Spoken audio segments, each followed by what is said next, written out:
el daño más grande creo que le ha hecho a Bitcoin es el sistema financiero tradicional.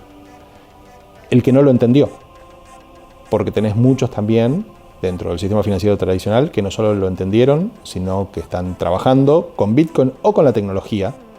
Si quieres trabajar con blockchain, trabaja con blockchain, que sí lo entienden, que entienden que esto es el mañana y que entienden que es algo que tienen que incorporar para seguir siendo competitivos. Pero hay viejos carcamanes en algún lado que le hacen mucho daño. Las malas regulaciones, ¿sí? Yo creo que es lo que más, la mala fama. Sí. Las personas que sin entender dan una opinión muy contundente y sesgada sobre todo esto, que es bastante complejo. Definitivamente lo que más daño le hizo a Bitcoin en la historia, en lo personal, creería que es la manipulación de los medios de comunicación. Para mí, los hackeos a los exchanges a lo largo del mundo, a lo largo de la historia, perdón. Porque un poco para la gente que no conocía tanto el tema, es como que entendía el Bitcoin como hackeable. Y justamente es lo contrario, o el tema de que se utiliza para fines non santos, ¿no? El tema de lavado de dinero, el tema del terrorismo y demás. Creo que esas asociaciones que se hicieron en los medios de comunicaciones, en las películas, en las series, que iban asociando eso al Bitcoin, fue una de las cosas que le bajó mucho la reputación al Bitcoin. Sin entender, lo primero que pensabas es en eso. Entonces, creo que fue uno de los mayores daños. Bueno, en su momento fue el crash de Mt. Gox. Fue muy dañino eso porque venía subiendo y era la forma en que uno se hace reconocido y gana adeptos, y de repente el crash pausó todo un año. Ese fue duro. Yo creo que los scams, la cantidad de scams que hay, no Bitcoin en sí, pero sí a la confianza de la gente a meterse, a la gente nueva para entrar, la cantidad de scams que hay en internet, creo que eso le hace daño.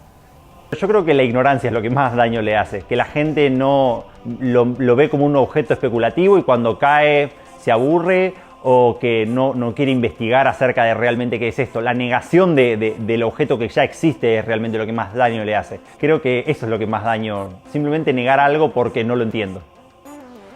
Hay varias cosas que le han hecho daño, pero se ha recuperado. Por ejemplo, cuando decían que Bitcoin era solo para comprar drogas, o cuando el boom de las ICO, que la gente pensaba que se iba a hacer rica en unos meses, y después hubo todo esa locura colectiva de todo el mundo comprando Bitcoin y después no sabían qué hacer con eso y se infló el precio y bajó en pocos tiempos. Así que hay muchas cosas que podrían hacerle daño a Bitcoin, pero Bitcoin se recupera solo, es como que se regula y sigue. En realidad no creo que haya un hecho puntual que perjudique en sí a Bitcoin o que le haya hecho daño. Al contrario, ha superado un montón de obstáculos y es por eso que después de 10 años podemos decir que es una de las criptomonedas más fuertes del ecosistema. Bitcoin es un bicho que es bastante darwiniano. O sea, Bitcoin está diseñado para adaptarse y ser resiliente a los ataques, a los cambios, con lo cual en realidad todo lo que lo dañó también lo fortaleció.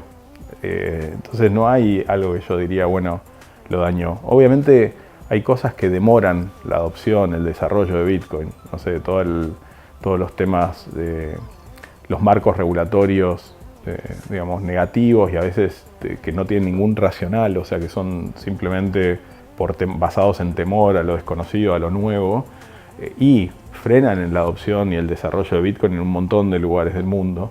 Pero justamente como Bitcoin es como agua, digamos, se mueve entre las grietas y encuentra otros lugares donde desarrollarse. Entonces llega un momento donde, bueno, eso ralenta el crecimiento de Bitcoin en un lugar, pero lo fortalece en otro y es imparable en ese sentido. Hasta las cosas que uno podría ver como negativas son parte del ecosistema y ayudan a que se vaya construyendo y vaya evolucionando.